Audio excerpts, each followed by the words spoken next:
There is a specific kind of exhaustion that has nothing to do with work. It is the exhaustion of the unlived life. You spend hours, days, perhaps even years, in a state of paralysis. You tell yourself you are resting. You tell yourself you are preparing. You tell yourself that you are just waiting for the right moment to begin. But deep down, you know the truth. This is not rest.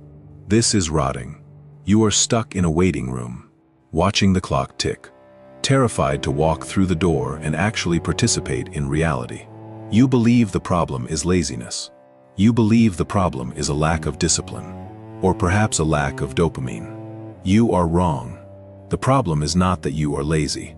The problem is that you are addicted to your own potential. And until you understand the dark psychology of this addiction, you will never leave the waiting room. Carl Jung had a name for this condition. He called it the provisional life. It is a psychological state where you perceive your current existence, not as real life, but as a practice run, a rehearsal.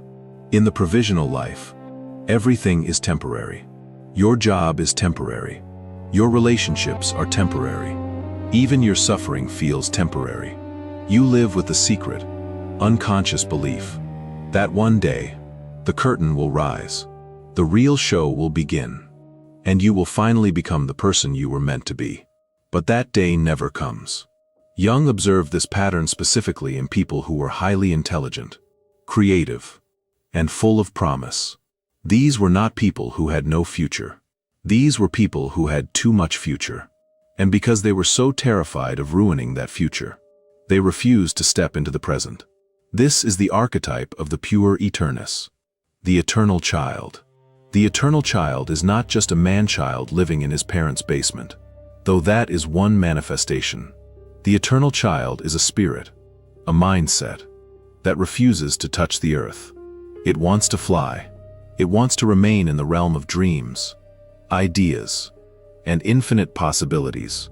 Because as long as you stay in the realm of potential, you are perfect.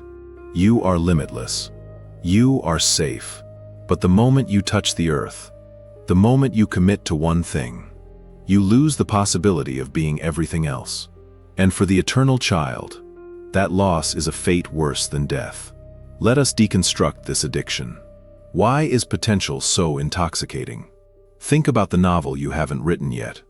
In your head, it is a masterpiece. It has no plot holes. It has no bad dialogue. It is perfect. Now, think about the novel you actually write. It is flawed. It is messy. It is ordinary. Potential is safe because it is imaginary. Reality is dangerous because it is flawed. When you are addicted to potential, you fall in love with the version of yourself that could exist, instead of the version of yourself that does exist. You hoard ideas like a dragon hoards gold. You consume content. You watch videos like this one. You buy the books. You plan the workout routine. This consumption feels like work. It feels like progress. Your brain releases dopamine because you feel like you are becoming that person. But you are not. You are simply hallucinating a future to escape the pain of the present. Marie-Louise von Franz, Jung's closest student, wrote that the Puer Aeternus lives in a state of arrogant afflatus. This means you secretly believe you are special. You believe you are a hidden genius, a sleeping giant. You look at ordinary people, people who work 9-to-5 jobs, people who commit to boring routines, and you feel a mix of pity and contempt. You think, I could never live like that. I am meant for something greater. But this arrogance is actually a defense mechanism. It is a wall you build to hide your deepest fear. The fear is that if you actually tried, if you actually applied yourself, you might fail. And if you failed, you would lose the one thing that gives you value, your potential. As long as you don't try, you can tell yourself, I could do it if I wanted to. But the moment you try and fail, that illusion is shattered. So you choose to rot. You choose to stay in the waiting room. Because rotting in potential feels safer than failing in reality. The neurosis of the waiting room. What happens when you stay in the waiting room for too long? The provisional life is not sustainable. It has a shelf life. In your 20s, the provisional life feels like freedom. You are exploring. You are keeping your options open. But as you enter your 30s and your 40s, that freedom begins to curdle into a poisonous anxiety. You start to realize that time is not infinite. You see your peers, people you perhaps considered less intelligent or less special than you, surpassing you. They bought the house. They built the career. They raised the family. Their lives are not perfect. They are full of struggle and mundanity, but they are real. Meanwhile, you are still hovering above the earth, clutching your potential, realizing that it is losing its value every single day. Jung warned that the unlived life accumulates in the unconscious and turns into a neurosis. This is why you feel tired all the time. It takes a tremendous amount of energy to hold back the tide of life. It takes energy to maintain the illusion that you are special, when your reality provides no evidence of it. This creates a split in your psyche. On one side, you have the grandiose fantasy, the person you think you are. On the other side, you have the shadow, the person you actually are. And the gap between these two versions of yourself is filled with shame. To numb this shame, you retreat further into the rotting. You doom scroll. You sleep for 12 hours. You use substances. You dissociate. This is not laziness. This is a desperate attempt to anesthetize the pain of the unlived life. You are hiding from the passage of time, because every tick of the clock is a reminder that potential is not enough. You are trapped in a paradox. You are terrified of life, yet you are terrified of dying without having lived. And so, you do nothing. You freeze. This is the tragedy of the eternal child. He never grows old, but he never truly lives. The sacrifice of the infinite. So, how do you break the addiction? How do you leave the waiting room? The solution is not to work harder. The solution is not a new productivity hack. The solution is a funeral. You must perform a sacrifice. You must kill the eternal child within you. This is what Jung called the transition from the Puer to the Senex, the wise old man. But to make this transition, you must sacrifice the infinite. You must accept that you cannot be everything. To be a writer, you must sacrifice the possibility of being a musician.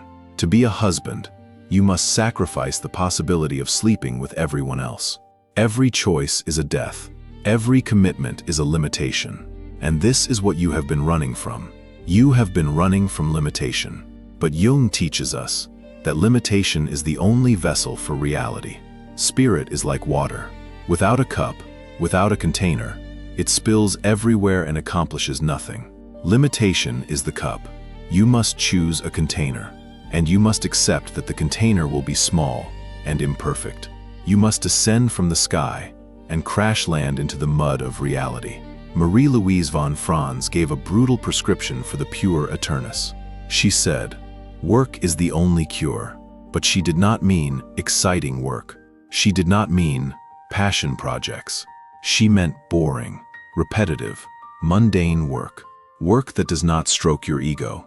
Work that does not make you feel special.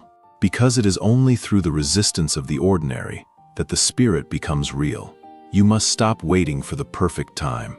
The perfect time belongs to the realm of potential. It does not exist here. Here, there is only this time. This messy, tired, imperfect time. You have to start the project knowing it will be bad. You have to start the relationship knowing you might get hurt. You have to apply for the job knowing you are overqualified or underqualified. You have to allow yourself to be ordinary, because an ordinary life that is lived is infinitely more valuable than an extraordinary life that is only dreamed. The waiting room feels safe, but it is actually a tomb. Every day you spend protecting your potential. You are killing your reality. The pain of starting is sharp, but it is clean. The pain of rotting is dull, and it is chronic, and it will eat your soul from the inside out. Jung said, "The most terrifying thing is to accept oneself completely, to accept that you are human, that you are limited, that you are running out of time. Do not let this video be just another piece of content you consume to feel productive. Do not add this insight to your hoard of potential. Use it to burn the boat. Pick one thing, one small, imperfect thing, and bring it out of the sky and into the earth. Murder the fantasy of who you could be, so that you can finally meet the person you are. The door is open. Step through.